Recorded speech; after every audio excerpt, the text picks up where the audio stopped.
नमस्कार। मैं हिमांशु अग्रवाल अलंकार आपके सामने आज ये वीडियो क्रिएट कर रहा हूँ म्यूजिक की बेसिक नॉलेज के ऊपर आधारित। आज हम बात करेंगे कि संगीत में बेसिक नॉलेज क्या होती है, संगीत की शुरुआत कहाँ से होती है। हम जब संगीत सीखना चाहें तो हमें क्या सीखना होगा। सबसे पहले हमें हारमोनियम लेना होगा या पहले संगीत की क्लास लेनी होगी। ये बहुत सारे डाउट्स हमारे मन में होते हैं, पेरेंट्स के मन में रहते हैं कि हमें क्या करना चाहिए। तो ये वीडियो आज मैं पेरेंट्स की खास डिमांड पे बना रहा हूँ, जो कहते हैं कि हमारे बच्चों के एग्जाम कंप्लीट होने वाले हैं, यूटी कंप्लीट होने वाले हैं, छुट्टियां पड़ेंगी, तो बच्चों को या तो म्यूजिक क्लास मिले या म्यूजिक क्लास ऑनलाइन मिले, कुछ मिले ताकि बच्चा सीख सके। मैंने ये निर्णय लिया है कि मैं ये ऑनलाइन क्लास आपके घर पे हो जाएगी। ऑनलाइन ये वीडियो बना रहा हूँ ताकि घर घर ये वीडियो पहुंच जाए और आप संगीत की जो नॉलेज है उससे ज्ञान ले सके। अब बात ये आती है कि संगीत की नॉलेज लेने के लिए शुरुआत कहाँ से करें। क्या हमें हारमोनियम लेना जरूरी है या नहीं, बिना हारमोनियम की भी हम कर सकते हैं। हमारे बच्चों के मन में बहुत सारे डाउट्स होते हैं, पेरेंट्स के मन में भी बहुत सारे डाउट्स होते हैं कि म्यूजिक क्लास होनी तो चाहिए, लेकिन क्या हम अभी उसको कर सकते हैं बिना इंस्ट्रूमेंट्स के, किन कंडीशंस में करनी चाहिए, कितना टाइम देना होगा, कहाँ से शुरू होगी, कुछ समझ में नहीं आता शुरुआत में। क्योंकि संगीत वास्तव में एक बहुत गहरा समुद्र है, संगीत की बहुत सारी धाराएं हैं। लेकिन आप बिल्कुल भी परेशान ना हो। अगर आप बिल्कुल कोरा कागज है, आज तक आपने संगीत में ABCD भी नहीं सीखी है, कुछ भी नहीं सीखा है, तो आज की ये वीडियो आपके लिए, आपके बच्चे, यानी कि यूनिवर्सल है। जो भी मैं आज यहाँ पर सिखाऊंगा वही आप कहीं दूर विदेश में भी सीखेंगे तो वहां भी यही नियम काम करेंगे, यही कॉन्सेप्ट वहां पर चलता है। तो हम इसकी जो बेसिक नॉलेज है उसको आज लेने वाले हैं। आपसे भी कुछ सीखेंगे, आपको कुछ सिखाने की कोशिश भी करेंगे। चाहे आप फर्स्ट क्लास के बच्चे के पेरेंट्स हो, चाहे आप खुद फर्स्ट क्लास के बच्चे ये वीडियो देख रहे हो, या फिर आप 12th के हो या कोई बड़े बच्चे हो या पेरेंट्स हो, सभी इस वीडियो को एक ही जैसी की तरीके से सीख सकते हैं, क्योंकि सबके लिए ये कॉन्सेप्ट इक्वल है, समान है। तो अब हमें ये देखना है कि हमें संगीत की शुरुआत कहाँ से करनी है। तो आप सबसे मैं ये बात जरूर कहना चाहूंगा कि संगीत जब भी सीखना हो, सबसे पहली बात ये ध्यान रखें कि आपके मन में माँ सरस्वती की छवि होनी चाहिए। जब आप किसी भी म्यूजिक के इंस्ट्रूमेंट को हाथ लगाएं या संगीत सीखने की परंपरा शुरू करें, तो आपके मन में माँ सरस्वती का ध्यान होना बहुत जरूरी है। जब वो होगा तभी कुछ पॉसिबल होगा, अन्यथा नहीं। क्योंकि संगीत श्रद्धा का, ज्ञान का और आस्था का विषय भी है। संगीत एक पूजा है जो हमें करनी है, तो उस पूजा के भाव से पूरी शुद्धि के साथ हम करेंगे तो हमें संगीत में सफलताएं जल्दी मिलेंगी।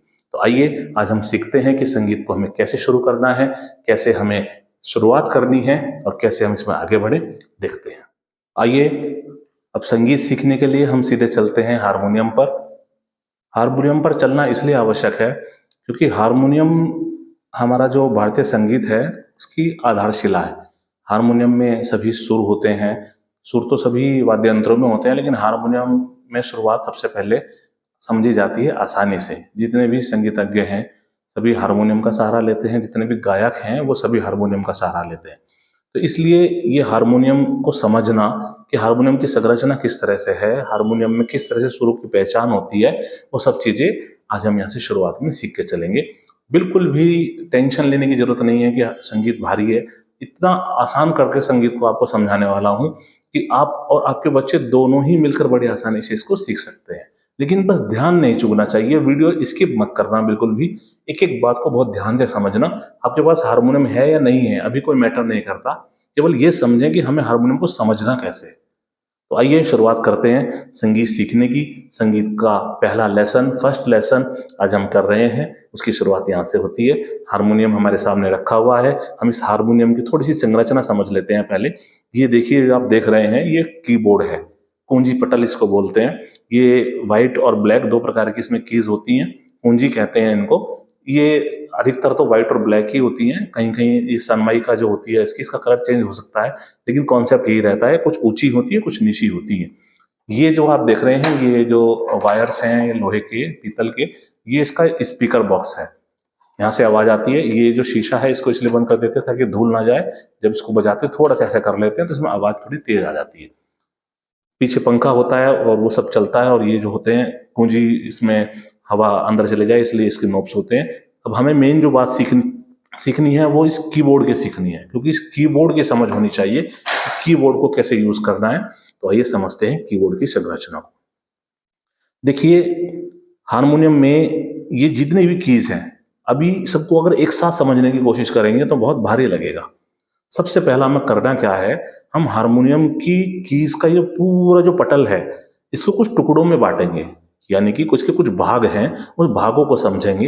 वो भाग कैसे हैं वो समझते हैं। देखिए, सबसे पहले हम एक बात ध्यान रखेंगे कि हमें इसमें से एक 12 कीज का भाग अलग करना है काट के। 12 कीज का भाग कैसे अलग होगा मैं समझाता हूं, ध्यान से देखना, ये बहुत जरूरी बात है और ये यूनिवर्सल है। एक बार सीख ली तो जिंदगी में हमेशा काम आएगी और हर संगीतज्ञ को ये बात सबसे पहले पता होनी चाहिए। आइए काउंट करते हैं, मेरे साथ काउंट करना।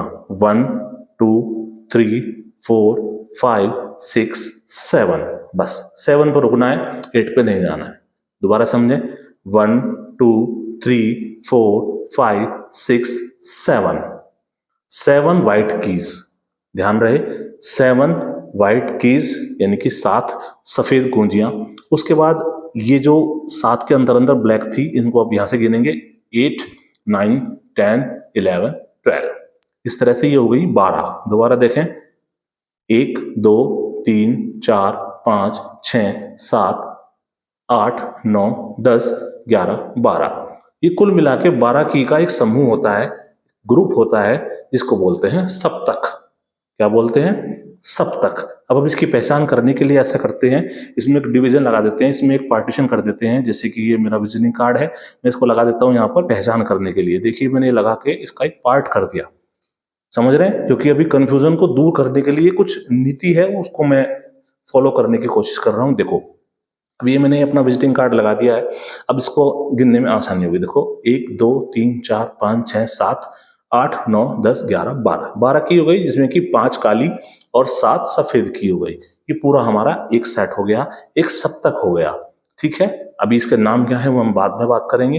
अभी आप थोड़ा सा आगे बढ़ के देखें, ये संरचना जो हमारी ये थी, अब इसके बाद यानी कि इस पार्टीशन के बाद वही संरचना आ गई है।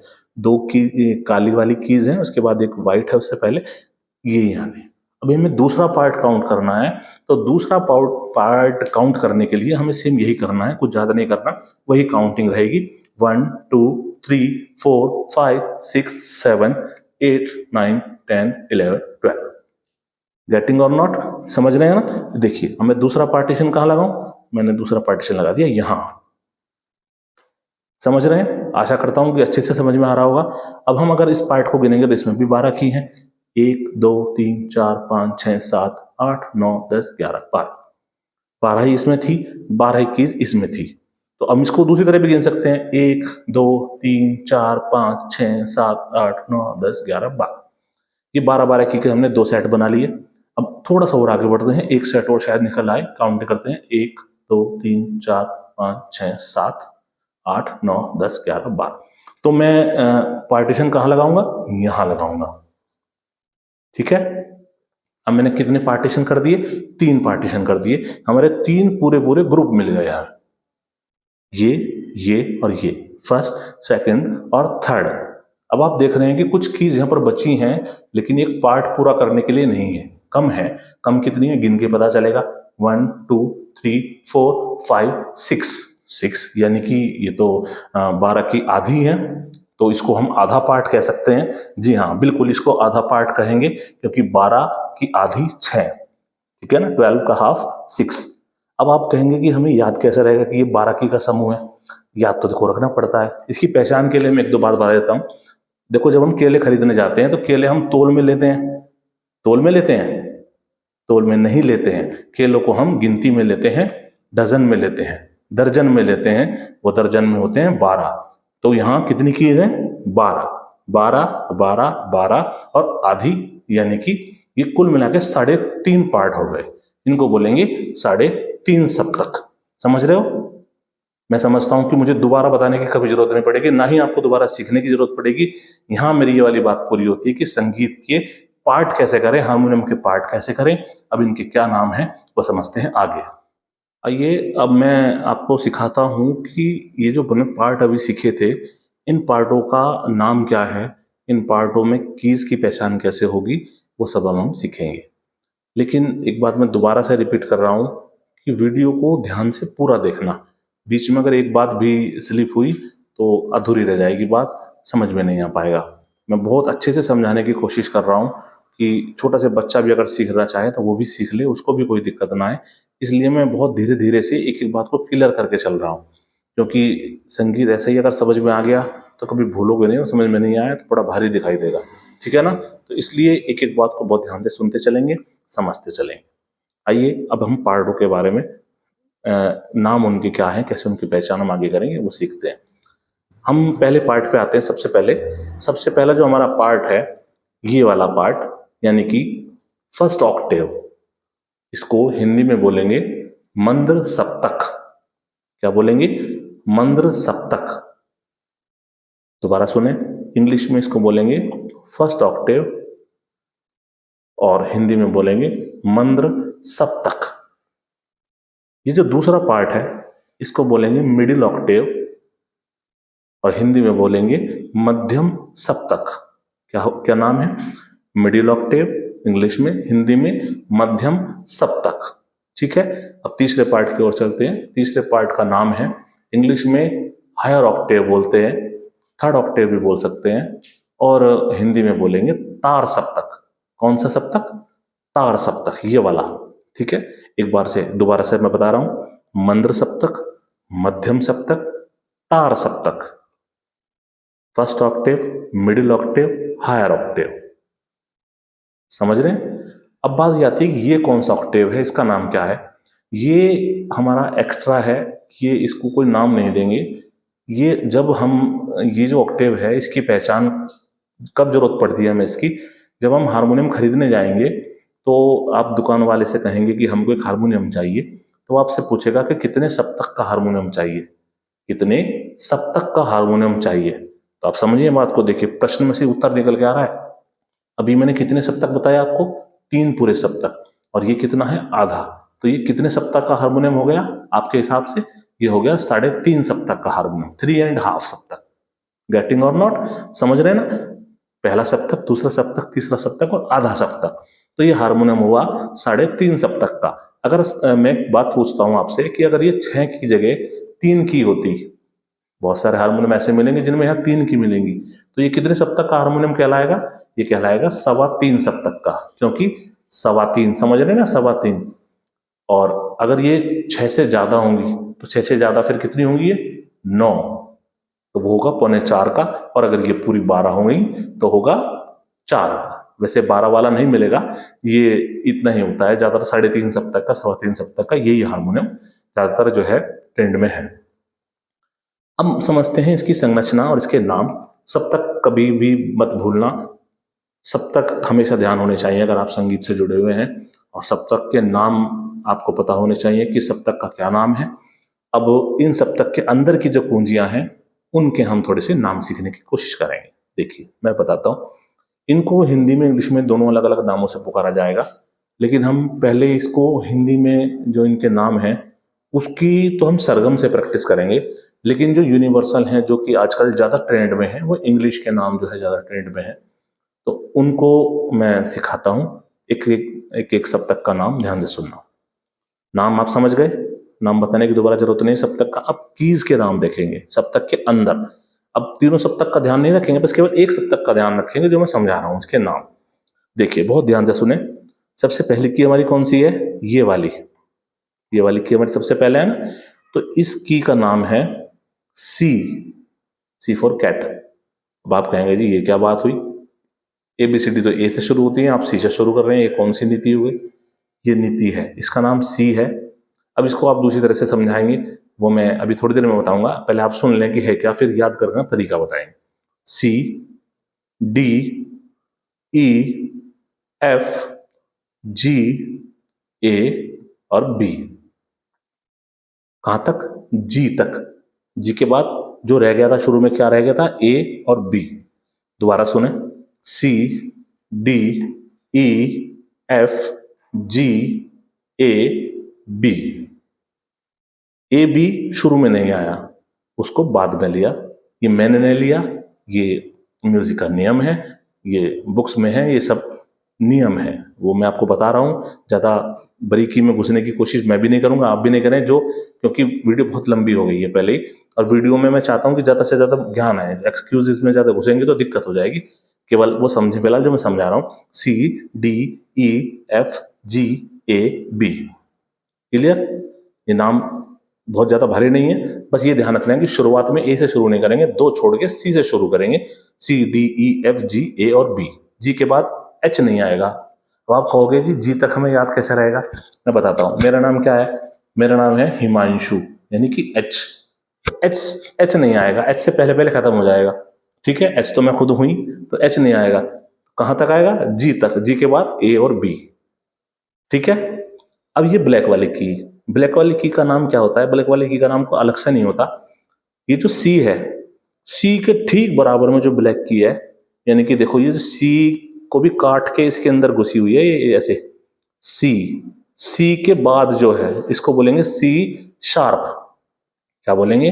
C sharp. शार्प में जब इसको प्रदर्शित करेंगे तो हैज का निशान इसमें लगता है, वो आपके स्क्रीन पर देखो ये दिख रहा है लिखा हुआ सी शार्प। ठीक है, तो यानी कि सी के ठीक बाद जो ब्लैक की है उसका नाम हो गया सी शार्प। इसी प्रकार डी के ठीक बाद जो की है ब्लैक वाली, उसका नाम क्या हुआ? D sharp. कॉमन सी बात है, आप खुद ही समझ गए होंगे। तो ये सी, तो ये सी शार्प, ये डी, तो ये डी शार्प, ये ई। अब ई के बाद कोई ब्लैक की है नहीं, ई का शार्प होता भी नहीं है, ये नियम है, ई का शार्प नहीं होता। ठीक है, अब हम कहां गए थे? CDEF। ये एफ है तो ये क्या हुआ? F sharp. ठीक है ना, एफ के ठीक बाद वाली जो की है उसका नाम है एफ शार्प। ये क्या है? जी के ठीक बाद वाली क्या हुई? G sharp. और ये ये हुई ए शार्प। और ये बी का शार्प होता नहीं है। कौन सी दो की का शार्प नहीं होता? ई का शार्प नहीं होता और बी का शार्प नहीं होता। ये आप जब इसको काउंट करेंगे आपको खुद ही पता चल जाएगा, याद रखने की बात ही नहीं है। क्योंकि आप देखो ना, CDE के बाद कोई ब्लैक की नहीं है, और ऐसे बी के बाद कोई ब्लैक की नहीं है। तो ये नियम है कि ई और बी का शार्प नहीं होता, बाकी सबका शार्प भी होता है। और ये इस तरह से 12 कीज के नाम हो गए। तो 12 की के नाम जिंदगी में कभी नहीं भूलोगे, इस तरह से आसान करके सिखाया है। और ये 12 की के नाम सबसे पहले पता होना बहुत जरूरी है, चाहे आप हारमोनियम सीखना चाहते हो या आप गायकी सीखना चाहते हो, दोनों ही बातों में ये नाम बहुत जरूरी है। समझ रहे हैं ना? चलिए अब आगे की में थोड़ी सी आगे बात करते हैं। अभी इतना समझें, अभी बात करते हैं आगे। तो मैंने पहले सप्तक में जितनी भी कीज हैं सबके नाम अलग अलग करके समझाए। बिल्कुल भी भारी नहीं है, अगर समझोगे ध्यान से तो बिल्कुल भी भारी नहीं है, और कभी भूलोगे भी नहीं। सी से शुरू होना है, ए से शुरू नहीं होना, यह बात ध्यान रखनी है। ए और बी भी आएंगे, उनको बाद में लेंगे। जैसे घर में होता है ना, बच्चे होते हैं कि बड़ा बच्चा हुआ, फिर उससे दूसरा छोटा बच्चा हुआ, फिर तीसरा बच्चा हुआ। तो जब कुछ होता है ना, तो तीसरा जो छोटे वाला होता है वो जिद करता है कि नहीं सबसे पहले मैं आऊंगा, सबसे पहले मैं आऊंगा। तो यहाँ समझ लीजिए आप, ए बी और सी 3 बच्चे हैं, उनमें से तीनों लड़ रहे हैं। तो उनके मम्मी पापा ने निर्णय किया कि सबसे पहले छोटे वाले को बुलाओ, ए और बी को, इनको बड़ों को बाद में ले लेंगे। समझ रहे हैं? तो सी सबसे छोटा है तो उसको ले लिया, क्योंकि पहले ए आया, फिर बी आया, फिर सी आया ना। तो जो छोटा हुआ वो कौन सा हुआ? जो तीसरे नंबर पे आया। तो इसलिए हमने सी को पहले रखा और हमने ए और बी को कहा तुम बाद में आ जाना, कोई बात नहीं, ये छोटा है। समझ रहे हैं? ये एक उदाहरण दिया है मैंने, एग्जाम्पल, ये कोई नियम नहीं है, ये मैंने एक एग्जाम्पल दिया ताकि याद रहे। और उसके बाद यानी कि जैसे सी है तो सी के बाद कौन सी की होती है? सी शार्प, डी शार्प, ई का शार्प होता नहीं है, और ये आपका एफ शार्प ये वाला, और ये जी शार्प, ये ए शार्प, बी का शार्प होता नहीं। अब बात आती है कि दूसरे सप्तक के नाम क्या दूसरे होते हैं, क्या यही नाम होते हैं? अब ये बात समझें, सप्तक चाहे कोई भी हो, नाम यही रहेंगे। क्यों? क्योंकि देखिए मैंने वही 12 की गिनवाई थी, 12 की इसमें गिनवाई थी, तो जो नाम इस की के इसमें थे सप्तक में, दूसरे सप्तक में भी सेम नाम बनाएंगे। जैसे कि एग्जांपल देख लीजिए, ये सप्तक हमारा शुरू कहां से होता है? ये देखिए जो मैंने पार्टीशन किया था, इसको थोड़ा यहाँ बाहर कर लेता हूं मैं ताकि और परेशान हो जाए। ये वाला सप्तक कहां से शुरू हुआ था हमारे? यहाँ से। तो CDEFGAB, सी के बाद सी शार्प, डी शार्प, ई का शार्प होता नहीं है, ये F sharp, G sharp, A sharp. ठीक है, वही नाम है ना। और इसी तरह ये वाला तीसरा पार्ट हो गया, CDEFGAB, C sharp, D sharp, F sharp, G sharp, A sharp, B का शार्प होता नहीं है। समझ रहे हैं? बिल्कुल आसानी से समझ लीजिए, बहुत आसान करके समझा रहा हूं। तीनों सप्तक के नाम मैंने गिनवा दिए हैं। ये जो मैंने नाम बताए हैं, ऐसा नहीं है कि ये मैंने नाम रख दिए हैं। ये आप कभी भी कहीं भी दुनिया में जाएंगे, संगीत की जो कॉन्सेप्ट है, संगीत का जो प्रत्यय है, वो यही है।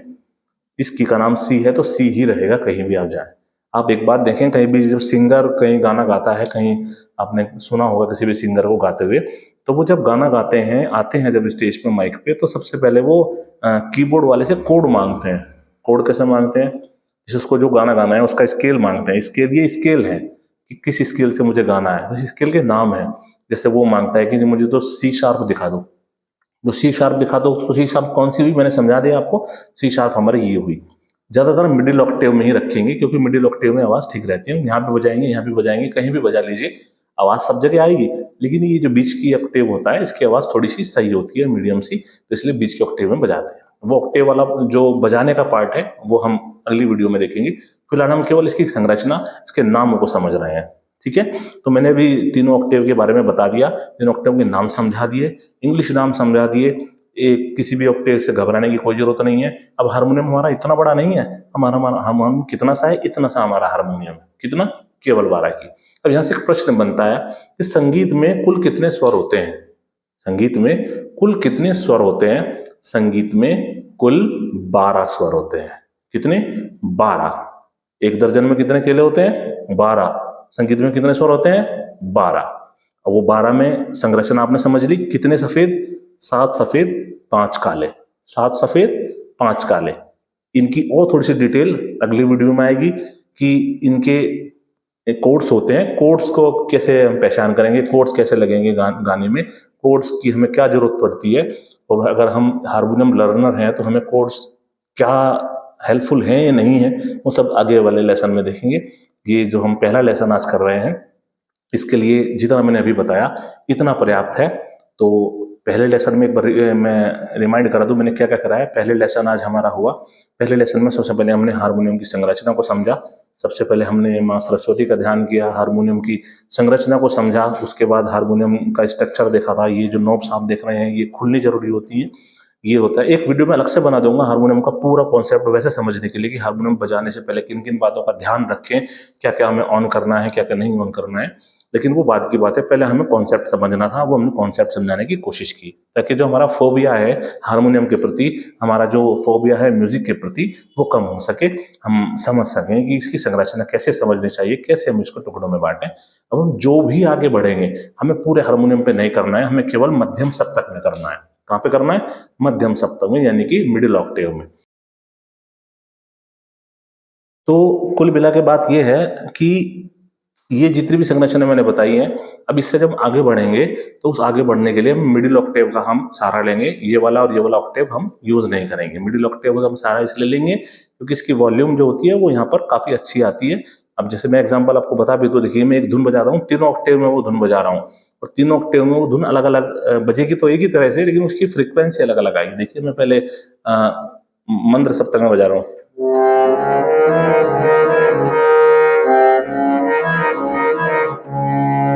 यहाँ देखिए कैसी है, बास आ रही है। जैसे वो जो होता है जब बैंड बाजे निकलते हैं तो उसमें जो बड़े वाला बाजा होता है बास, ये वो वाली वॉइस आ रही है। और हायर ऑक्टेव में देखिए,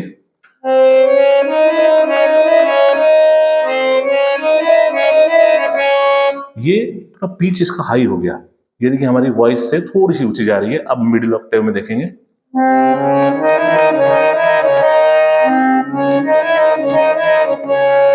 ये हमारे मिडिल ऑक्टेव में आवाज आप देख रहे हैं। तो तीनों आवाज बजाई तो गई, तीनों एक ही तरह से, लेकिन वॉइस अलग अलग आ रहे हैं, फ्रीक्वेंसी। तो हमें ये वाली फ्रीक्वेंसी अच्छी लगी तो हम ये वाली फ्रीक्वेंसी रखेंगे। हम यहीं पे अपनी सारी सरगम सीखेंगे, यहीं पे हम सारे अलंकार सीखेंगे, यहीं पे हम धुनें बजाना सीखेंगे।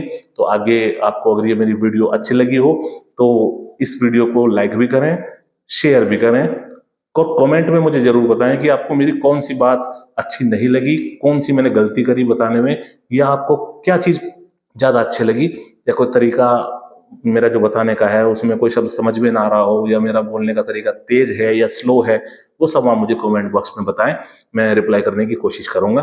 और अगली वीडियो लेसन 2 के नाम से, अभी इसमें जो थंबनेल आपने देखा लेसन 1 देखा बेसिक नॉलेज के, उसमें लिखा हुआ था, आप जिस थंबनेल को देख के आए थे, अब दूसरी जो वीडियो होगी उस पर लेसन 2 लिखा हुआ होगा। उसमें हम सीखेंगे हारमोनियम को बजाना कैसे शुरू करना है, सरगम कैसे सीखी जाती है, सा रे गा मा पा धा नि सा। यहाँ इस लेसन को समाप्त करते हैं, आगे वीडियो का इंतजार करें। धन्यवाद। मैं हिमांशु अलंकार, आपका बहुत बहुत धन्यवाद। तो आज हमने ये संगीत की बेसिक नॉलेज लेने की कोशिश की, मैंने आपको ये नॉलेज देने की कोशिश की। मुझे बताइएगा कैसा लगा आपको। मैंने कोशिश की आसान तरीके से आपको सिखाने की ताकि सभी सीख सके। और यदि आपको ये वीडियो जरा भी अच्छी लगी हो तो इसको लाइक करें, सब्सक्राइब करें और शेयर भी करें। और इस वीडियो में आपको जो कुछ कमी लगी हो तो कमेंट के माध्यम से मुझे जरूर बताएं, मैं उसका सुधार करूंगा। कोई बात मेरी बहुत अच्छी लगी हो वो भी बताएं ताकि मुझे लगे कि मैं कौन सी दिशा में ज्यादा काम करूं। और कोई बात अच्छी ना लगी हो तो वो भी बताएं ताकि मैं उस बात का सुधार और ज्यादा कर सकूं। और आपके बच्चे मुझे कितना सुनते हैं, मुझे और किस टॉपिक पे वीडियो बनानी चाहिए, ये भी मैं आपसे जानना चाहूंगा। फिलहाल पहला लेसन ये पूरा होता है, दूसरे लेसन में बहुत जल्दी मैं वीडियो अपलोड करूंगा और वहां पे आपको सिखाएंगे सरगम कैसे शुरू की जाती है, हारमोनियम बजाना कैसे शुरू करें। तब तक के लिए बहुत बहुत धन्यवाद, बहुत बहुत आभार।